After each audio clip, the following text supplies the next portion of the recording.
This show is sponsored by BetterHelp. When you feel empowered, you can do great things, but sometimes life gets you down. Working with a therapist can help you to be the strongest version of yourself, no matter what life throws at you. Try it out at betterhelp.com/super. Hey, brother! And Happy New Year, everyone! Welcome to 2023. Let's be super this year. Okay, so throughout the years, we have studied Horcruxes long and hard. We have explored the possibility that Voldemort was using the Sword of Gryffindor as his final Horcrux. We've suggested that Dumbledore made a Horcrux. An idea that actually frustrated the author herself so much that, as far as I'm concerned, it prompted the entire creation of the Fantastic Beasts series.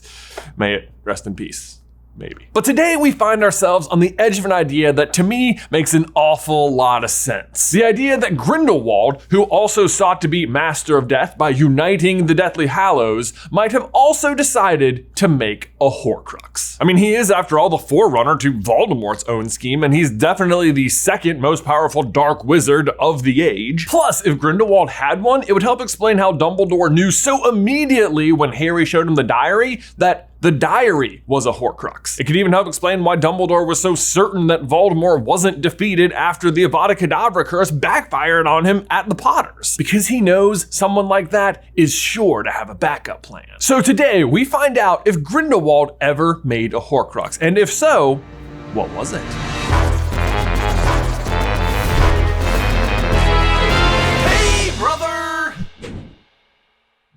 Honestly, you guys, I'm a little ashamed of ourselves. It took us this long to wonder whether or not Grindelwald, the other darkest wizard of the age, also created one of the darkest objects there is. Because, we know he's interested in conquering death because his whole thing is trying to unite the Deathly Hallows. You know, the Elder Wand, the Resurrection Stone, the Cloak of Invisibility. They're kind of like merit badges that when you get them all together, Death himself presents you with a nice ribbon, which you'd think would be black, but surprisingly and delightfully, it's pink. That said, he's never actually handed out one of these ribbons, although Harry did get an honorable mention at last year's Death Convention for mastering all three, but never having possessed them all at the same time. And I mean, he was so close. He just dropped the stone in the woods like that. Death himself was on the bleachers with all the other moms like, come on, Harry! Anyway, I think this joke has gone on a little too long. Back to Grindelwald. For all intents and purposes, his mission is not that dissimilar from Voldemort's mission. I mean, there are obvious differences. Grindelwald's scope seems to encompass all of wizarding kind, and it's not so focused on just pure bloodedness, but they're still based in the idea that wizards are the supreme beings and they need to rise up above the muggles and take their rightful place. And as we've since learned, this plan has its deepest roots in the most unlikely of places, the small town of Godric's Hollow alongside a young Albus Dumbledore. Together, they would unite the Deathly Hallows, conquer death, become all-powerful, and be the faces and leaders of the new regime. But it was not to be. After the three-way duel broke out between Grindelwald, Dumbledore, and Dumbledore, it all fell to ruins, and Grindelwald had to set out on this mission by himself. And unfortunately for Grindelwald, he now has the massive obstacle of Dumbledore himself, who knows many of his aspirations. But so our question is, did some of those aspirations include making a Horcrux? Because I think it almost had to. There are just so many clues pointing to it. Our first hint today comes in Half-Blood Prince when Dumbledore reveals to Harry just how quickly he identified the diary as a Horcrux. What you described to me was a phenomenon I had never witnessed. A mere memory starting to act and think for itself. A mere memory sapping the life out of the girl into whose hands it had fallen. No, something much more sinister had lived inside that book. A fragment of soul. I was almost sure of it. The diary had been a Horcrux. Now, weirdly, it kind of sounds like he's contradicting himself there, like I'd never seen anything like it. I knew exactly what it was! Classic Dumbledore, am I right? All he means, though, is that he's never seen a Horcrux attempting to come back to life of its own accord. Usually they're supposed to be hidden and well protected, but this one was so out in the open that it's what led Dumbledore to believe that Voldemort had made more. But Voldemort's not the point of the story, Grindelwald is. The bigger point I'm trying to make is the fact that Dumbledore was able to so quickly deduce exactly what the diary is suggests that it's not the first time he's come across this particular kind of dark object. In fact, the other thing suggesting that Dumbledore's come across a Horcrux before is that we know he's so fiercely against them at Hogwarts thanks to Slughorn. People wouldn't like to think we've been chatting about Horcruxes. It's a banned subject at Hogwarts, you know.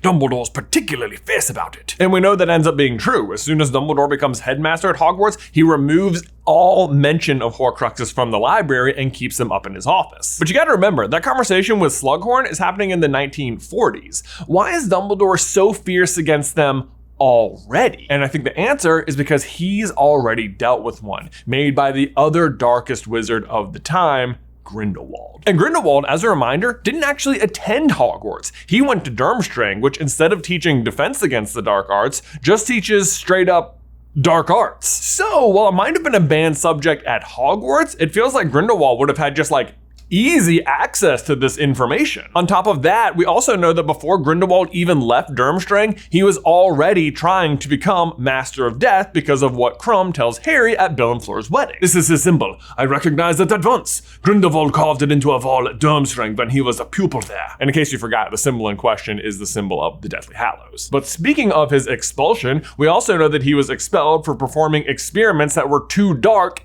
even for Durmstrang. Which, like, think about that. This is a school that promotes the dark arts, and he got kicked out for being too dark. Sounds like, I don't know, maybe he was practicing the darkest art. Which, hey, if that rings a bell, it should, because that's the title of the book that Hermione steals from Dumbledore's office that has all the information about how to make Horcruxes in it. This is the one that gives explicit instructions on how to make a Horcrux. Secrets of the Darkest Art. It's a horrible book. Really awful, full of evil magic. I wonder when Dumbledore removed it from the library. If he didn't do it until he was headmaster, I bet Voldemort got all the instructions he needed from here. Spot on, Hermione J. But not only does that book tell you how to make and destroy a Horcrux, it also tells you how to put your soul back together. Remorse. You've got to really feel what you've done. There's a footnote. Apparently the pain of it can destroy you. I can't see Voldemort attempting it somehow. Can you? Now, obviously Hermione is right there, and Voldemort would never attempt that. But do you know what dark wizard Dumbledore says genuinely felt remorse later on in life?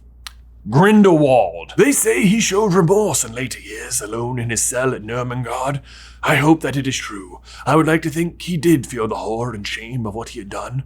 Perhaps that lie to Voldemort was his attempt to make amends, to prevent Voldemort from taking the Hallow. Like, doesn't it seem odd that how you mend your soul is brought up, but then it never comes to pass, but it is mentioned that Grindelwald felt specifically remorse? I mean, I guess it does give Harry the option to offer Voldemort mercy in the final showdown, but still, ultimately what you have is an extremely dark wizard who was expelled for doing extremely dark things, wanted to conquer death, and is mentioned to have felt remorse. Like, he definitely made a Horcrux, and then maybe unmade it too. All right, guys, now we need to pause real quick to tell you that today's show was sponsored by BetterHelp. Guys, it's a new year, and I'm sure we're all working towards finding our best selves. Because when we are, we can do great things. But if we're being honest, life can get us bogged down, making it really difficult to be our best self. And that's where a therapist comes in, because they help you get closer to that best version of you. Personally, I've been using therapy for years now, through the lows and the highs, and I've honestly never felt personally better about myself. Not that I'm saying life is perfect or anything. Like I said, highs, lows, there's constant stressors and problems. But with the tools you learn in therapy, you're better equipped to handle those imperfections when they show up every day. I think there's this general conception that therapy is only for people who've just been through like major trauma or who are already like really depressed, but it really is for any and all of us. It is a tool to help make ourselves better a little bit every single day. And if you've ever thought about giving it a try, BetterHelp is a great option. If you want to live a more empowered life, therapy can help you get there. Visit betterhelp.com/super today and get 10% off your first month. One more time, that's BetterHelp, HELP.com/super to get 10% off your first month. Link is in the description down below. But so the question is, what was it? Well, if you assume that Grindelwald chose whatever his Horcrux would be in the same way that Voldemort chose, then it would have to be some sort of super important magical artifact. Or your pet reptile, but Grindelwald kills his, so I don't think it was Antonio. Also, why was his name Antonio? Also, why did they give him a pet just to kill? But otherwise, there's really only one super important magical artifact that Grindelwald is associated with. The Elder Wand. Which, when you think about it, is kind of precious, isn't it? It means that Dumbledore was walking around all those years with the Elder Wand with a piece of soul of the man he used to love in it. Aw. I mean, like, I also killed a ton of people, so it's not that precious. But wait, you might be saying, if Dumbledore eventually has the wand and the wand is a Horcrux, wouldn't it be super dangerous for Dumbledore to use it at all? Wouldn't it be corrupting him the same way that the locket affected Ron and Hermione and Harry? Well, actually, I think not, and for a few reasons. For one, it's quite possible that the power of the wand itself is simply more powerful than the piece of Grindelwald's soul in there, and it's just overpowering any effect it might have on its current master. Second, as of Secrets of Dumbledore, we also know that Dumbledore was chosen by the Chillin as someone who is truly pure of heart, which is pretty similar to Harry, who, if you will recall, was actually a Horcrux himself. Like, Harry has a piece of Voldemort's soul inside him and is like largely unaffected by it. I mean, except for all the ways in which he is affected by it. Like, he does gain some of Voldemort's powers. He can talk to snakes and his scar burns whenever Voldemort's getting like extra feisty. But what I really mean is, despite having a piece of Voldemort in him, Harry's soul is so pure that Harry himself is incorruptible. And I think Dumbledore would have a similar defense. But thirdly, I don't even think it matters, because unlike Voldemort, who put a ton of nasty enchantments and curses on his Horcruxes, I don't think Grindelwald did anything like that to the Elder Wand. Instead, I think Grindelwald chose a very unusual and very clever kind of protection. Dumbledore himself. If you will recall, in an interview about the life and lives of Albus Dumbledore, Rita Skeeter says, "After they've read my book, people may be forced to conclude that Grindelwald simply conjured a white handkerchief from the end of his wand and came quietly." And this has always been a very odd inclusion in Deathly Hallows to me, because it goes completely unresolved. Because it seems like if a legendary duel occurred, people would remember it. They would know about it. Right? But then why would Rita say this? Like, I mean, I know, yes, it is Rita Skeeter, and she's not afraid to stretch the truth or even lie sometimes. But while her book does take like a negative slant at Dumbledore's life, it is still all accurate. But so then if she's right and there wasn't a duel and Grindelwald just surrendered, then why would he just surrender? I mean, he's walking into the duel with the unbeatable Elder Wand. Right? And the answer is to give up the Elder Wand and ensure its survival by placing it in the possession of the one man he knows will never actually kill him and who will never be defeated, Albus Dumbledore. But speaking of not killing Grindelwald, it always surprises me that Grindelwald was not killed and is instead sent to prison for the rest of his life. I mean, the bar for the death sentence in the wizarding world does not seem high. I mean, in Fantastic Beasts 1, Tina is sentenced to death for, letting someone else lose a briefcase. Just a smidge. Now, granted, it is Grindelwald himself doing the sentencing, but nobody bats an eyelash at this, and they carry it out immediately without trial, like it's just another day at work. Heck, they even have a room outfitted with a death pool for this apparently very common workplace job. But meanwhile, Grindelwald, who murdered hundreds, if not thousands, and starts a war, no, he doesn't get the death penalty. He gets sent to prison in his own castle? Why? Answer, because he can't be killed, because he turned the Elder Wand into a Horcrux and tricked Dumbledore into protecting it for him. And I mean, hey, what's a 50-year prison stint when you're immortal, right? Just outlive Dumbledore and then break out, which is something we know he can do because we literally see him do it at the start of Fantastic Beasts 2. I can see it now. He sweet talks the guard, kills off Antonio Jr., reclaims the wand, and carries on with his plans. It also seems possible and even likely that Dumbledore suspected a Horcrux might be in play, even if he didn't know exactly what it was. Because while we know Dumbledore himself didn't make a Horcrux, we know that after the three-way duel, Dumbledore still seeks some way to secure his own longevity by befriending Nicholas Flamel and gaining access to the Sorcerer's Stone. Think you can wait for me to die, Grindelwald? Think again! The one thing it seems like Grindelwald didn't account for in his plans, though, was eventually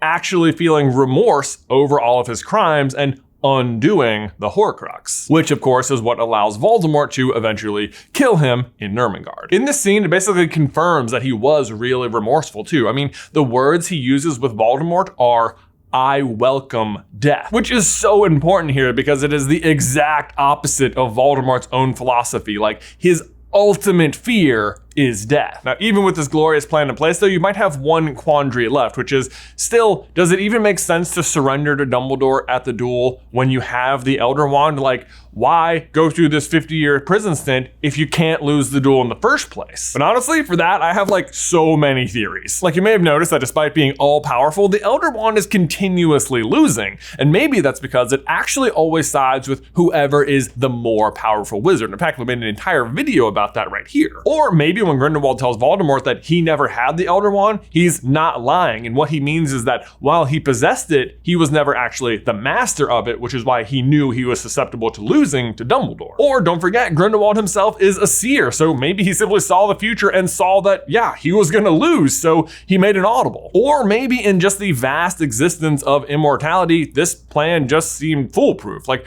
why risk losing and turning into like some Horcrux vapor when this will definitely work? You know, as long as some other dark wizard doesn't turn out to be even more powerful and rise to power twice before Dumbledore dies. That's what happens. Point is though, all signs point to Grindelwald making a Horcrux, and that Horcrux was indeed the Elder Wand. But one more time, guys, Happy New Year. If you're looking for some new stuff to try this year, did you know that me and Ben have a podcast called Popcorn Culture, where we talk about like pop culture and just sort of the everyday goings on in our lives? We have an awesome backlog if you want to like listen back through, or just start right at the beginning. I promise there is no continuity at all. There is a link to that down in the channel down below, and here's a little trailer for you. Every group of teenage males just sort of has like access to fireworks in some capacity, right? Like some. Yeah, there's like those ones that were like left under the couch that one time that are still there, and like now we have them. So one day we're driving up on this mountain, and of course we have like the mortars or something. And I remember it's happening. Like, I know we were like, should we go light one like out on?